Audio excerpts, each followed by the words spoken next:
from the town she'd lived in her whole life to the northwest corner of the country, where it rains more often than not. Of course, I said I'd support her no matter what. It was a great opportunity for her, and I didn't want to be the reason she didn't take it. I'm just not sure that moving from Texas to Washington State is all that great an opportunity for me. Mom parks the car and eyes the house through the windshield.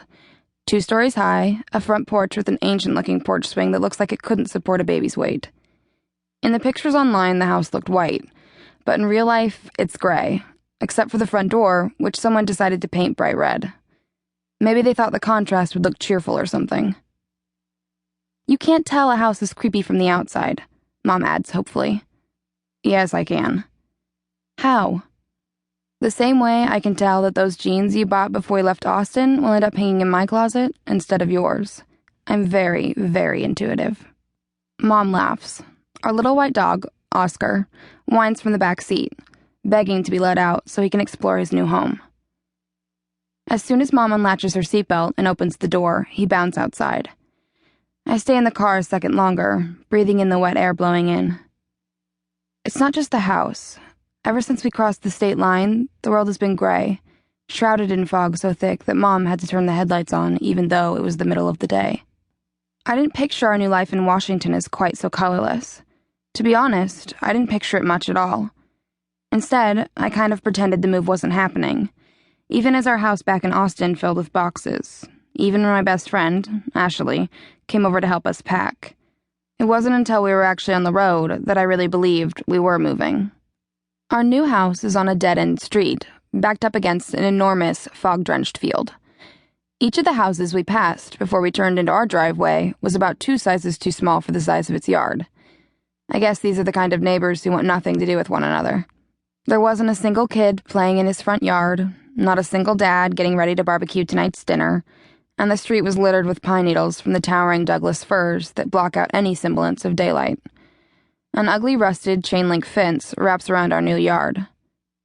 Judging from the little I've seen so far, I'm pretty sure that the whole flippin' town of Ridgemont, Washington, is creepy. I mean, what could be creepier than a place at the foot of a mountain where the sky is gray even in the dog days of summer? And if it seems like I'm overusing the word creepy, it's not just because I don't have access to a thesaurus like everyone else with a smartphone. It's because there is simply no other word that will do. I shake myself like Oscar does after his bath. It's not like me to be so negative, and I'm determined to snap out of it. I take a deep breath and open the car door. The house is probably adorable on the inside. Mom wouldn't have rented a place that didn't have some redeeming qualities. I reach into the back seat and grab the crate that holds our cat, Lex Luthor. Then I take out my phone and hold it up, taking a picture of me, Lex, and the house in the background, and I text it to Ashley. We promised each other we wouldn't grow apart, even with me living up here in Washington and her back in Texas. I mean, we've been best friends since 2nd grade. If our friendship could survive the middle school clickiness it faced a few years ago, I'm pretty sure it can survive a few thousand miles. My Chuck Taylors crunch over the gravel driveway as I make my way to the front door. Mom and Oscar are already inside. It might be August, but that doesn't stop Ridgemont from being cold. Colder than Austin is at Christmas time. And unfortunately, I'm still wearing the ripped-up denim shorts I put on before we left our motel in Boise, Idaho this morning. The brightly colored Mustang on Mom's old high school t-shirt, my favorite shirt these days, looks out of place in the fog, the opposite of camouflage.